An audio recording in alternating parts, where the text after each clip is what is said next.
from the United States as a whole, entrance exams are definitely at the postgraduate level are important. So the GMATs and the LSATs and any other postgraduate degrees definitely require the additional tutoring. Now, that is a very private market, pretty much held in control by two providers, Kaplan and Princeton Review. The two markets that really lead that. So there are definitely a lot of students, and they make their money just on that. In fact, I was mentioning to Mohan that Princeton Review was a part of NCLB, and they said, to heck with the $2 billion. We don't want it because we're going to go after this market and we're going to stay with this market because that was that much more profitable for them. Now, why does everyone else in the States go to tutoring besides that actual post-graduation? It's primarily because they want to get ahead in something. And it's usually the parents sending them because when we mention the stigma is not just with the parents and at the old generation. The stigma is, unfortunately, with the young generation. The students and the kids don't like to go to tutoring, especially at the high school level. You cannot get high schoolers to go to tutoring for the life of it because they have sports. They have more fun things to do than go and sit in tutoring lessons. So there's a stigma that goes along with them, and they don't like to go to tutoring. So when they come to tutoring, it's more of a corrective measure because somebody has forced them to do it. And when they're actually coming with that preconception in their heads, it's that much harder for the tutor to be able to break through that as well. You're welcome.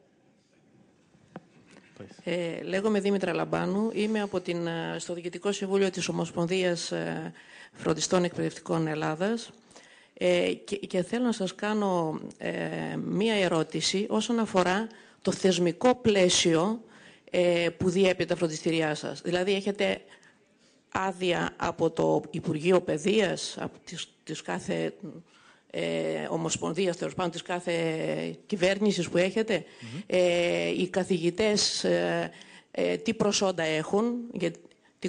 έχουν και θέλω να σας βάλω και ένα άλλο παράγοντα.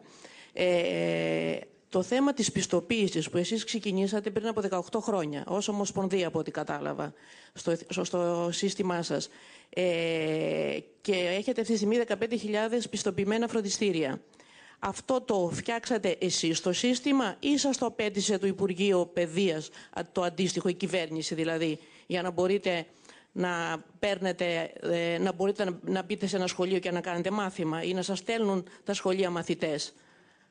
Δεν ξέρω αν έχετε καταλάβει ακριβώς την ερώτηση. Επειδή έχουμε τελείως διαφορετικά τα δικά μας δεδομένα. Δηλαδή για μας το θεσμικό πλαίσιο υπάρχει από το κράτος. Πρέπει να πάρουμε την άδεια από το Υπουργείο Παιδείας, οι καθηγητές πρέπει να είναι πτυχιούχοι, ελέγχονται τα κτίρια μας και από εκεί και πέρα δεν έχουμε καμία σχέση. Δηλαδή το κράτος μας θεωρεί παραπαιδεία ή αν το θέλετε ότι δεν είμαστε κάτι το οποίο μας απέφχεται, δηλαδή δεν πρέπει να υπάρχουμε. Παρόλο που προσφέρουμε στην ηθική οικονομία, έχουμε εργαζόμενους κανονικά.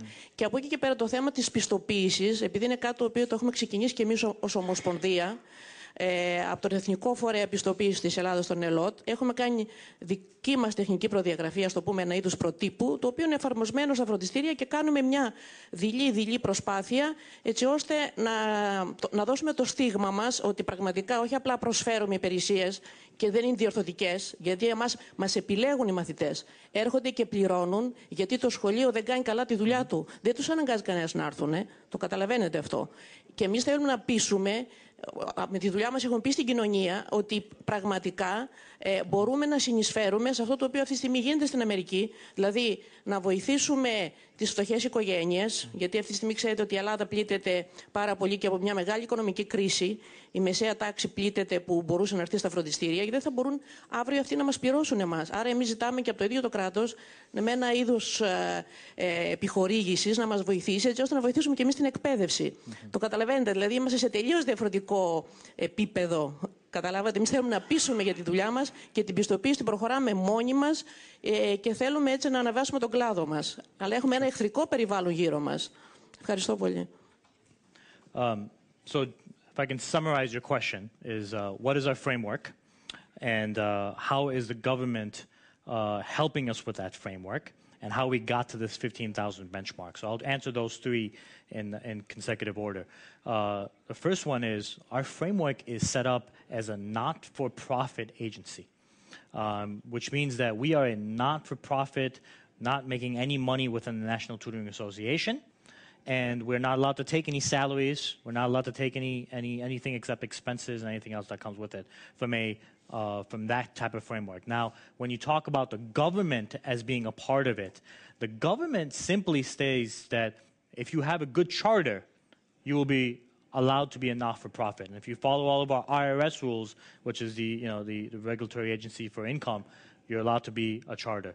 Now, they offer no additional help than just that. The only thing that they've offered additional substance to is that in addition to the $2 billion that they've given for specific tutoring, because just by the government giving a big chunk of money to a specific cause, they are indirectly validating that there's a need for tutoring. So when that was done, that's when tutoring went through the roof. Now, even before that, and again, reiterated after that, there's a part of your income that you can, I know as George mentioned in France, if you do 10,000, you get 50% cost savings or 50% tax reduction on that. There's also a small clause. It's not as large as that, but you do get some subsidies to that. But as far as the government having a role within the National Tutoring Association and helping us grow, none whatsoever. This is something we've done over the past 18 years, but as I was mentioning earlier as well, is that our first intention was just around colleges. So we were doing, 500 certifications a year, 300 here, 200 here, but as soon as this influx of tutoring happened, this influx of tutoring education companies happened, that's when over the course of a year, we went from certifying 500 people in 1 year to almost about 4,000 people the next year. And then it kind of grew from there. And now, obviously, it has plateaued a little bit. And when I mention institutions, when I mentioned 15,000 as a number, it's 15,000 individual people that we have certified, not institutions, just to clarify as well. So 15,000 individual people. Now, we go into a college, I have a room like this, I've certified 50 people right away, so within a day, as tutors. So, and as to your point, as when you mentioned that teachers need a degree, same thing goes in the United States, but tutors do not. Anybody could be a tutor in the United States, right? So where is that certification level? There's no government authority behind that. There's no mandatory authority behind that. That's when the National Tutoring Association comes in with our brand value of being 17, 18 years old to be able to say, look, you need the certification. We have an annual conference every year where people can get certified and learn a little bit more about tutoring as well, but it's primarily driven by the National Tutoring Association. Now, because we had that good college base, we had good clients as a bread and butter, if you will. So they were ongoing every year, and they're still ongoing every year, that we renew and we recertify these number of clients. But then this influx of tutoring came in, and then those clients automatically became tutors. Believe it or not, a lot of our past graduates who had certifications from colleges started up their own tutoring company. And then when they started up their tutoring company, they had 50 people they wanted to train, and we trained them as well. So it was a very slow road. Any private entity that grows over 18 years is already dead. So from a not-for-profit standpoint, 18 years is okay to do from a growth standpoint. Answer your question? Once you receive the translation.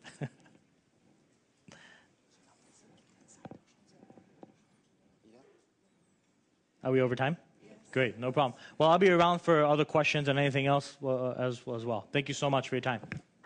Μια πολιτική που θα τη δούμε να επαναλαμβάνεται ή πιστεύετε ότι έχει αποτύχει? Γιατί ξέρουμε και διαβάζουμε πολλές φορές, ακούσαμε και σήμερα πολλά προβλήματα στη λειτουργία του. Όμως, η φιλοσοφία του, η κεντρική του φιλοσοφία, εσείς που το έχετε ζήσει, έχετε την αίσθηση ότι είναι κάτι που μπορεί να επαναληφθεί στο μέλλον? Το ένα είναι αυτό. Και το δεύτερο, υπάρχουν και σε ποιο βαθμό ομαδικά μαθήματα σε τάξεις στα υποστηρικτικά κέντρα στην Αμερική? Τάξεις για τη βοήθεια στο σχολείο ή τάξεις για τις εξετάσεις στο SAT?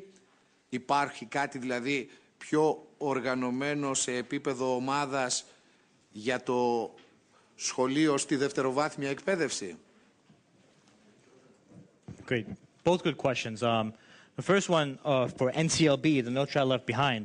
one of the biggest failures, thank you, one of the biggest failures that the No Child Left Behind Act has put into place is I mentioned that 95% of the people qualify when I go and teach in one of these places.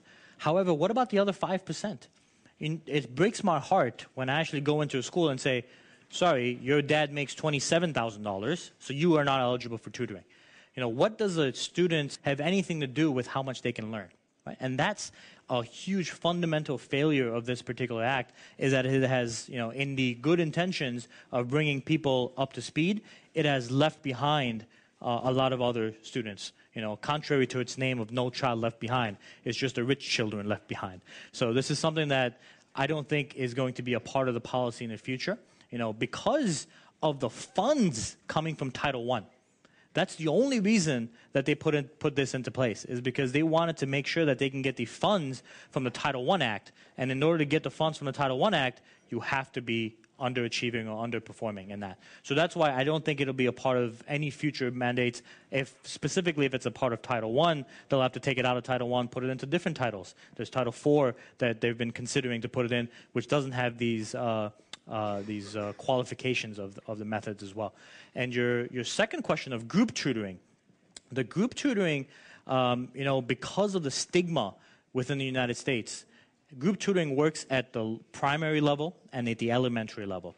High schools are very, very hard to do group tutoring. The next time you'll see somebody after the 6th or 7th grade in a group setting is if they're actually doing postgraduate work and postgraduate preparations, because there's a time in their lives where there's a huge stigma within group tutoring. So that's where the other innovative ways of online, of doing group tutoring, but in a setting so that you are actually in your personal space, so that you don't feel violated, you don't have any stigma, you don't feel embarrassed to go to a tutoring setting. So we've done group tutoring, but in an online setting so that no one else knows each other. I've got a kid from California, from Texas, and from Chicago that are all being tutored by the same tutor, but they don't know of each other, so they feel a little bit more safe at it. And that's just the the stigma within the United States. I don't know how that it is in the other countries, but we'd love to explore that this afternoon.